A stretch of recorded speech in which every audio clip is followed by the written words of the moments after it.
Hi Pisces, kamusta kayo? Hope you're all doing well. And welcome to 1111 Pinoy Tarot. This is a general reading about love or romantic love situation. Hindi po lahat ay makaka-resonate or hindi po 100% accurate para sa'yo. Please subscribe, like, comment, and share. And please tap the bell for updates from this channel. Maraming salamat sa iyo, Pisces. Tingnan natin kung anong energy ng person mo towards you. Pisces.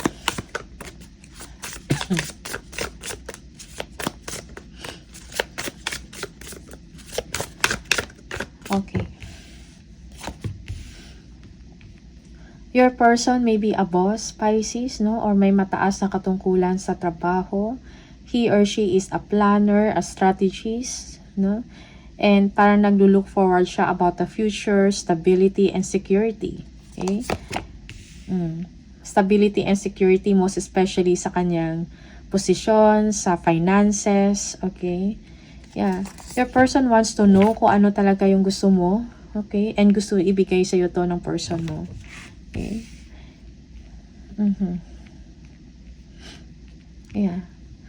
Yes. So your person is, there is something that you want, no? Maybe going out, alright? Or maybe spending time together outside, no? And your person is willing to give this to you just to avoid conflict, no? For some of you, okay? You're thinking about money, you're thinking about yourself, your development, Pisces. Parang iniisip mo yung sarili mong kapakanan. Most especially, you are protecting your finances, your money. Parang yung focus mo is about success, about material things, about money. Or if you have business, parang nakafocus ka dito. Okay? Yeah. Your person wants to work things out with you. Kung meron man kayong mga problema, no? Maybe couple na kayo. Okay? In this energy, it seems like you are a couple already. Okay? Yeah. Yeah, with a family. Okay?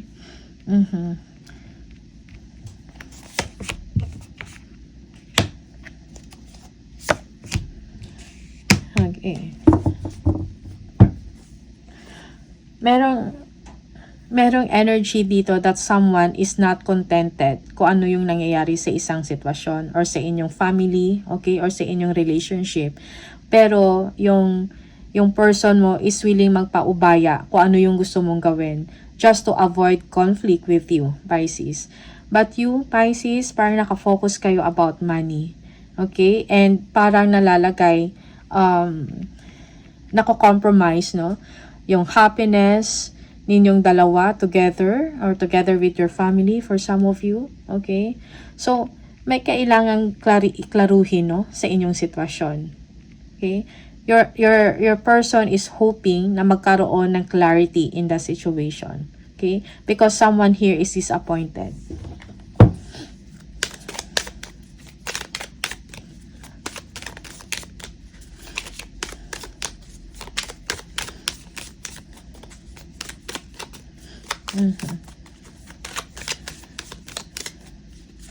Yeah, yung iba sa inyo, your person wants to go out with you. But it seems that someone is not giving a damn or parang ayaw niya magbigay ng oras or your ng time. Okay? Parang kinikip niya yung energy niya. Okay? Yeah. The Emperor. The Sun. Yeah. Yeah. Your person is a very busy person, but he or she is able to manage kung ano yung mga kailangan niyang gawin, mga responsibilities and obligations, no? Your person, parang gusto niya ng happiness at the same time, despite sa busy schedule, despite sa trabaho, okay? Yeah. So, nag-look forward pa rin yung person ninyo, no? To have or to spend time with you. Okay? Eight of Pentacles. your person is hoping also na magkaroon ng solusyon kung meron mang problema sa mga oras or sa mga schedules, like that. Para magkaroon kayo ng oras, no? Going out together, parties, spending time outside, okay? If you have children, yes, together with your children. Yeah. Yung iba sa inyo, your person is planning an outing, a vacation.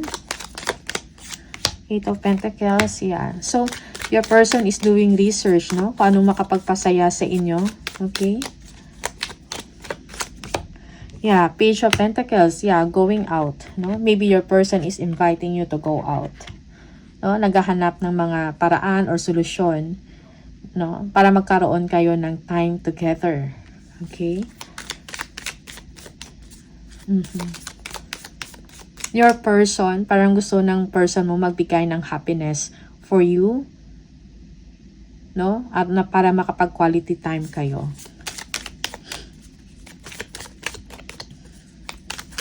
Three of Cups. Tingnan natin. Yeah, Eight of Swords. And the Two of Swords. So, the challenge is that parang hindi din ganun ka-confident yung person mo. It's because you are not giving your energy. You are keeping your energy. Para bang ayaw mong umalis or you don't want to go or yeah, for some of you, you are saving money. You don't want to spend money. Yeah. Parang you are not paying attention to this kung ano yung plan ng person mo, Pisces. Okay? And your person is lacking confidence, no? Na ituloy to. But then your person is going to make a decision, no? Kung ano yung pwedeng gawin, no? Or meet halfway, something like that. Two of Swords. Yeah, meron ding problema dito, stalemate, kumbaga. Walang action. Yeah. Okay.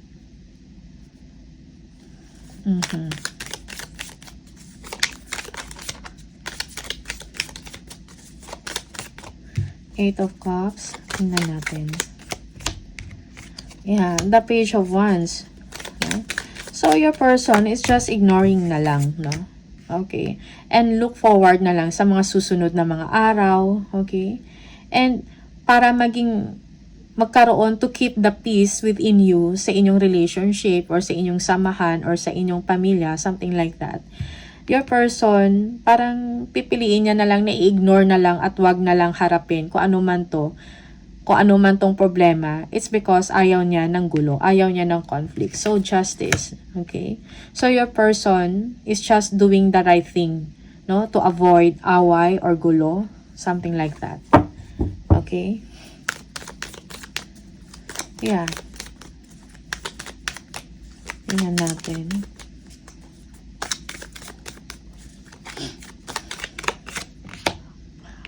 Yeah. Parang tinatamad ka to have fun. Okay, Pisces, for some of you, parang nakafocus ka about money. Parang tinatamad ka gumawa ng mga activities or something exciting things no outside. Parang nakafocus ka lang sa sarili mo. Okay? Yeah. You're keeping your energy to yourself, no? Parang yeah, parang you don't care. Okay? Just take what resonates for you, no? Yeah, Two of Cups. Yeah, so parang, I don't know if you don't care or wala kang gana or hindi ka interesado sa person mo for some of you. Okay? Maybe your attention is on the other things, no? Parang divided maybe yung pakiramdam mo at yung inyong attention. Okay. Yeah.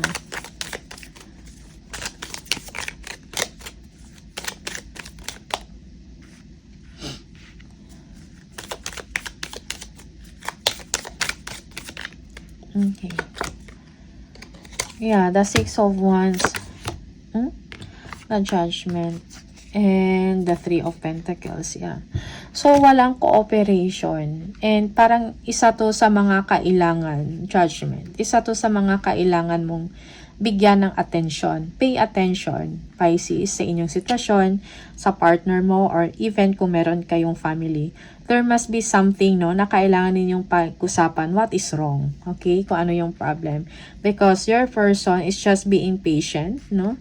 Yeah, just to keep the peace, no? Yung tahimik at maayos, no, na sitwasyon. Parang ayaw ng conflict, ng gulo ng person mo. Okay? So, to avoid this, parang hinahayaan. I-ignore niya na lang. Okay? Or hindi kanya kukomprontahin. Something like that. Okay? Yeah. So, parang kailangan siguro umusad, no? Kailangan ng cooperation, no? Sa inyong dalawa, ng person mo, Pisces. Okay? Yeah. So, this is valuing, giving value, no? Sa person mo. Okay? Parang ibalik yung trust, yung happiness sa inyong dalawa. Okay? And even the spark, no? Kailangan ibalik. Okay? Parang kailangan mag-plan ng mga activities outside. Okay? Kailangan ng pagbabago sa sistema ng inyong sitwasyon ngayon. Okay? Ace of Swords.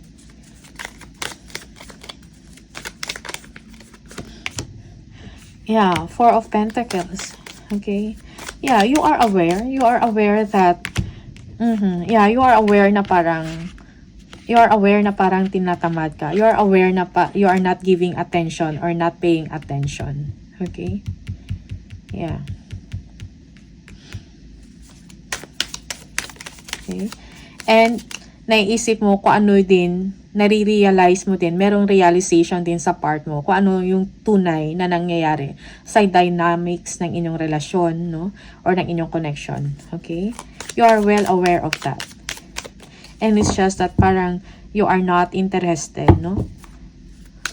In your person or simply hindi ka interesado sa sitwasyon. Okay? Three of Swords. Yeah, Three of Swords. There may be a third-party energy here for some of you. Okay. Yeah, Ten of Swords.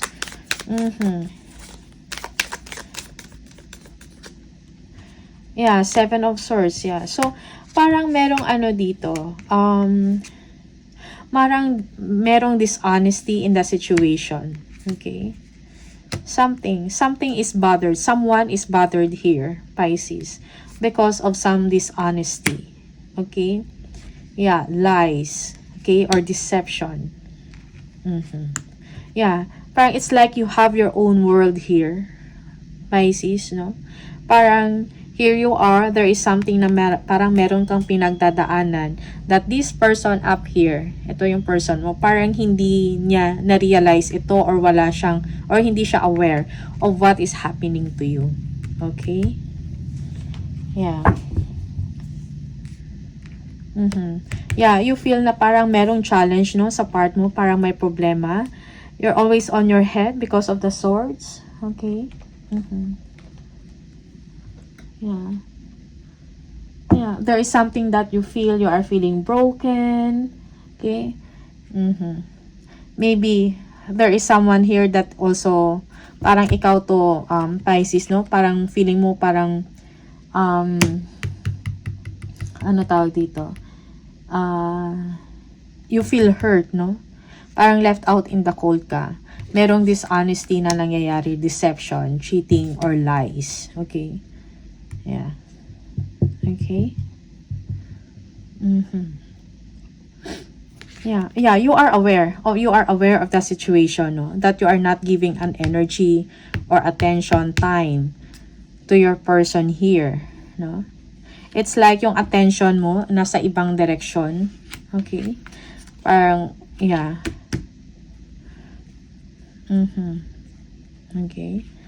So, I think may kailangan base dito sa energy. Just take what resonates for you. Kailangan ng transparency or honest conversation with your person kung ano yung nangyayari sa inyo, Pisces. Okay? Yeah.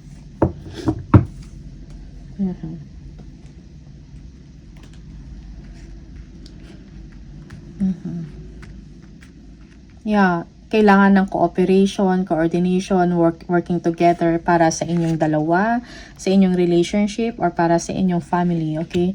This is what your person wants up here, no? Ditong banda, okay? And ito, parang may sarili kang mundo. Okay? Merong deception, dishonesty na nangyayari dito. And ikaw mismo, you know what is the truth because of the Ace of Swords. Okay? You know what is the truth. You know what is going on sa inyo. Alright? So, Pisces, ito lang yung mga mensahe para sa inyo. Maraming salamat and see you on the next video. Bye!